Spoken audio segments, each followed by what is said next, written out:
हाय आर्मीज, आपका स्वागत है मेरे YouTube channel BTS Korean army 111 इन भोजपुरी सॉन्ग। तो आज मैं आपको माई माफिया वाइफी का पार्ट 21 बताऊंगी। तो चलिए स्टोरी स्टार्ट करते हैं। पिछले पार्ट में हमने यूमिन रोमांस देखा था, जो कि युंगी और जिमिन ने फुल बारिश में एक दूसरे को किस किया था, जो कि हमारी जेके ने देख लिया था और उसे पहले से ही शक हो गया था इन लोगों के ऊपर।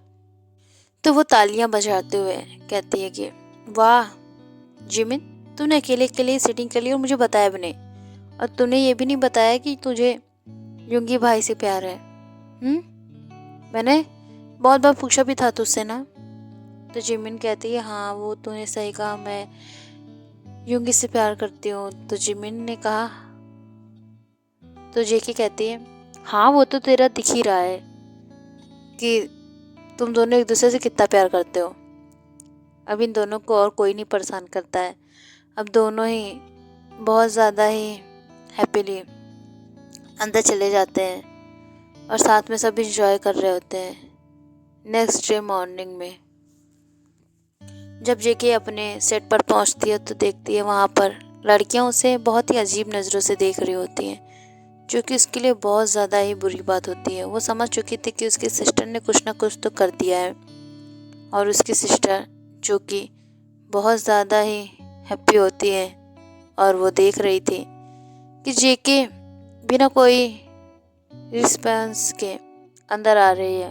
उसे कोई भी फर्क नहीं पड़ रहा है कि उसके बारे में लोग क्या सोच रहे हैं। तभी वहाँ पे मैनेजर आके कहता है कि जेके तुम बिल्कुल भी परेशान मत हो, मैं यहाँ पर सब देख लूँगा। जो कि डायरेक्टर के साथ आता है और डायरेक्टर जो कि जेके के ऊपर पूरा विश्वास करता है और कहता है कि मुझे पता है ये सब किसी की शरारत है, तुम बिल्कुल भी परेशान मत हो। तो जेके कहती है आखिर हुआ क्या है। तो डायरेक्टर कहता है कि तुम्हारे और बाकी उन लोगों के लिए भी अफवाह उड़ी है जो कि इस मूवी में अपने पैसे लगा रहे हैं। सभी लोगों का कहना है कि तुम्हें मूवी उन्हीं लोगों की वजह से मिली है, क्योंकि शायद तुमने उनके साथ इतना कह के डायरेक्टर चुप हो जाता है। जेके समझ चुकी थी और वो कहती है नो सर, ऐसा कुछ भी नहीं है और आप भी जानते हैं, तो फिर मुझे इस चीज़ों से कोई फ़र्क नहीं पड़ता है। तो डायरेक्टर कहते हैं जब तक मामला ठंडा नहीं हो जाता तुम अपने घर पर ही रहो, और उसे वहाँ से भेज देते हैं। जेके भी चली जाती है और ये सब बात लीसा को पता चल चुकी थी, जेनी को भी।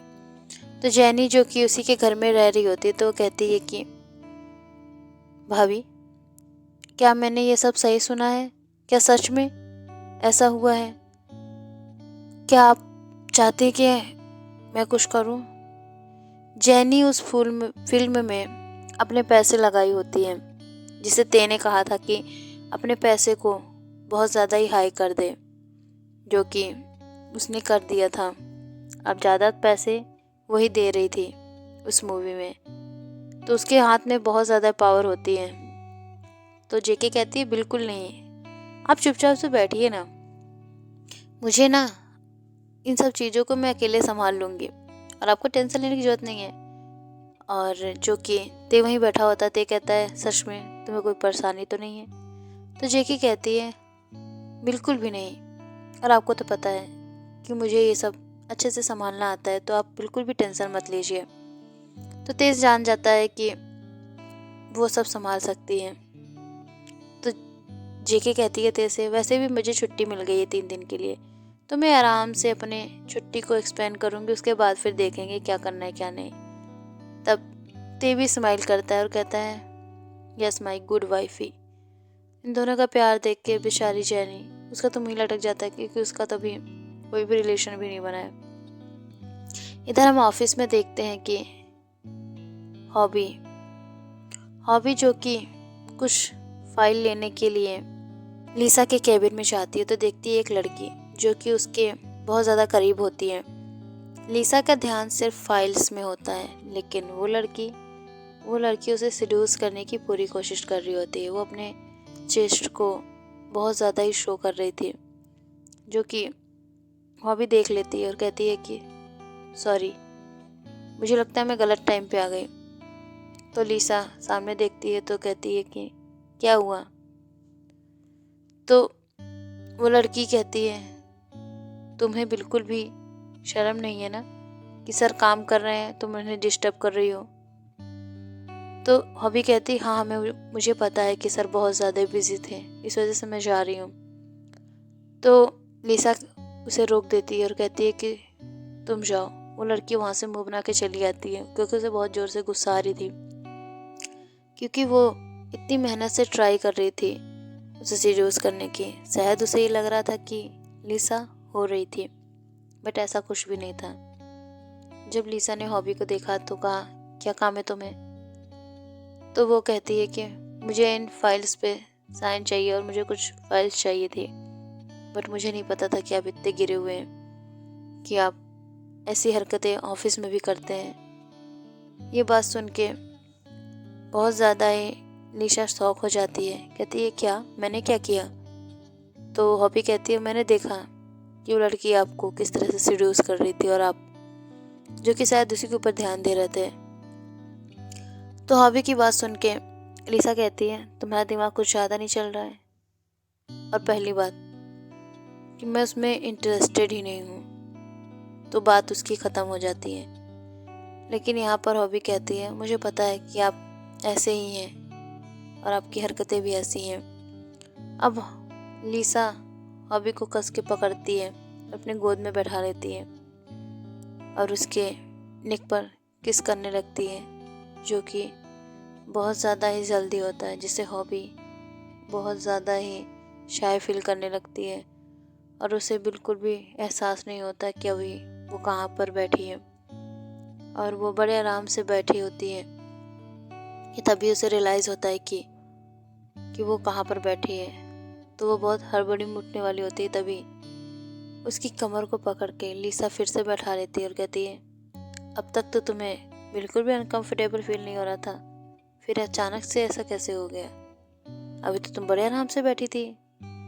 तो लिसा की बात सुन के, जो कि हॉबी बहुत ज़्यादा साई फील कर रही थी, वो तुरंत उठती है, वो तुरंत भाग जाती है।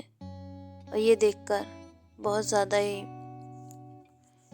लिसा स्माइल कर रही थी और उसे उसकी शाइनेस बहुत ज़्यादा पसंद आ रही थी।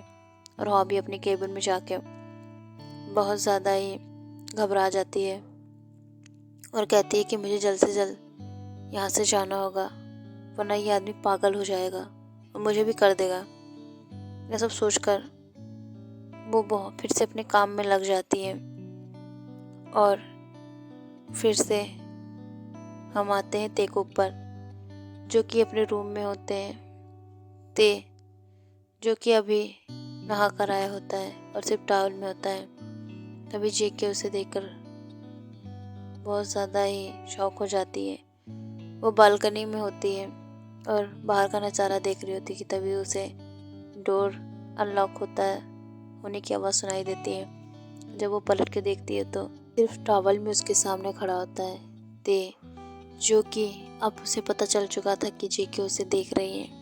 तो उस तरफ देखता है तो जेके अपनी आंखों को फाड़ कर देख रही होती है, जो कि मन में सोच रही होती है, ये जितनी अच्छी इसकी शक्ल है, उसकी बॉडी भी बहुत ज़्यादा अच्छी है, तो मैं कैसे ना इस पे पिघलूँ।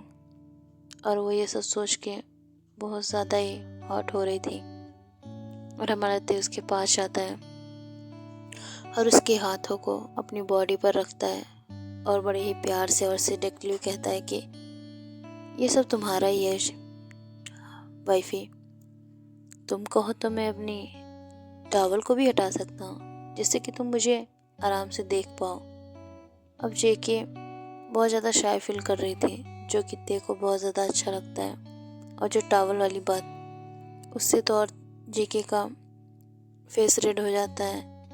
और ते जो कि बहुत ज़्यादा ही बेशर्मों की तरह टॉवल भी रिमूव कर ही देता है, जो कि जेके के लिए बहुत ज़्यादा शॉकिंग हो जाता है। इस समय ते बिल्कुल ही नेकेड होता है, उसके बदन पे भी कपड़ा नहीं होता है। जेके उसे इस तरीके से देखकर और ज़्यादा रेड हो रही थी।